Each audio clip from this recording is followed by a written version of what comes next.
আমার যদি অপরাধ হয়ে থাকে জয় বাংলা জয় বঙ্গবন্ধু বলার কারণে, তাহলে আমি সেই অপরাধী হতে চাই। আরে ধুর, বিএনপি আওয়ামী লীগ তো একই দল।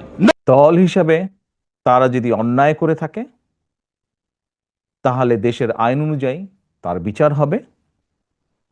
আওয়ামী লীগ এবং ছাত্রলীগের রাজনীতিতে কোনো বাধা নেই, বললেন প্রধানমন্ত্রী তারেক রহমান।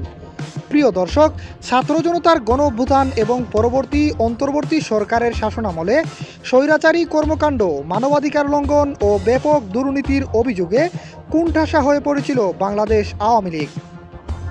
এমনকি আন্তর্জাতিক অপরাধ ট্রাইব্যুনাল এবং সন্ত্রাস বিরোধী আইনের আওতায় দলটির রাজনৈতিক কার্যক্রমের উপর নেমে আসে আইনি নিষেধাজ্ঞা। ছাত্র জনতার গণ অভ্যুত্থানের পর আওয়ামী লীগের অনেক নেতাকর্মীরাই ভারত এবং পার্শ্ববর্তী বিভিন্ন দেশে পালিয়ে যান। দীর্ঘ সময় ধরে দলটির নেতাকর্মীরা প্রকাশ্যে কোনো মিছিল বা মিটিং করলেই মুখোমুখি হতে হচ্ছে মামলা ও গ্রেফতারের। কিন্তু রাজনৈতিক আকাশে হঠাৎ করেই যেন নতুন এক হাওয়া বইল। খুদ প্রধানমন্ত্রী তারেক রহমানের সাম্প্রতিক এক বক্তব্যে নতুন করে আলোচনায় উঠে এসেছে দীর্ঘদিনের চেনা এই রাজনৈতিক দলটির ভাগ্য। প্রধানমন্ত্রী গণমাধ্যমে দেওয়া সাক্ষাৎকারে সাফ জানিয়ে দিয়েছেন, কোনো নির্দিষ্ট দলের রাজনৈতিক কার্যক্রম নিষিদ্ধ করার পক্ষে বর্তমান সরকার নয়। এমন বক্তব্য প্রচার হওয়ার সাথে সাথেই আওয়ামী লীগে বইছে আনন্দের নতুন সুবাতাস।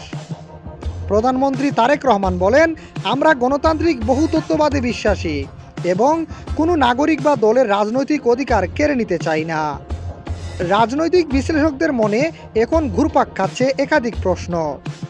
প্রথমত, তবে কি আওয়ামী লীগের সঙ্গে গোপনে কোনো সমঝোতা বা আঁতাত করছে বিএনপি, নাকি এটি আন্তর্জাতিক মহলের, বিশেষ করে জাতিসংঘ বা পশ্চিমা দেশগুলোর কূটনৈতিক চাপের ফসল, যারা বরাবরই বাংলাদেশে একটি অন্তর্বর্তীমূলক ও বহুতত্ত্ববাদী গণতন্ত্রের দাবি জানিয়ে আসছিল।